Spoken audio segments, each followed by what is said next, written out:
తండ్రి ఒడిలో కూర్చోవాలని ఎంతో ఆశతో వచ్చాడు ధ్రువుడు. పినతల్లి అవమానించింది.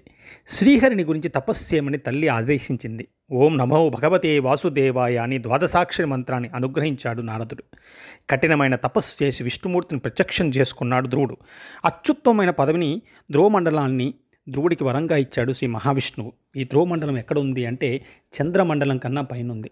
అందుకే మనకి వామనావతారంలో విష్ణుమూర్తి వచ్చినప్పుడు అలా పెరుగుతూ అన్ని లోకాల్ని దాటాడు అనడానికి ఒక మంచి కీర్తన మనకు భాగవతంలో పోతన గారు రాశారు. ఇంతింతై వటుడింతై మరియు దానింతై నభో వీధిపైనంతై తోయద మండలాగ్రమున కల్లంతై ప్రభారాశి పైనంతై చంద్రుని కంతయై ధ్రువుని పైనంతై. ఇక్కడ చూసారా, చంద్రుని దాటి ధ్రువుడు. ధ్రువుని పైనంతై మహర్వాటి పైనంతై సత్యపదోన్నతుండకుచు బ్రహ్మాండాంత సంవర్తియై.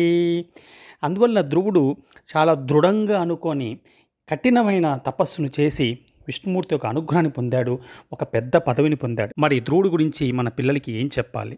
చిన్న చిన్న లక్ష్యాలు కాదు, ఉన్నతమైన లక్ష్యాలు తీసుకొని దేశానికి సేవ చేసే స్థాయికి ఎదగాలని చెప్పాలి. ఎన్ని అవాంతరాలు వచ్చినా దృఢమైన సంకల్పంతో ధ్రువుడిని ఆదర్శంగా తీసుకొని మన లక్ష్యాన్ని సాధించాలని మనం పిల్లలకి చెప్పాలి.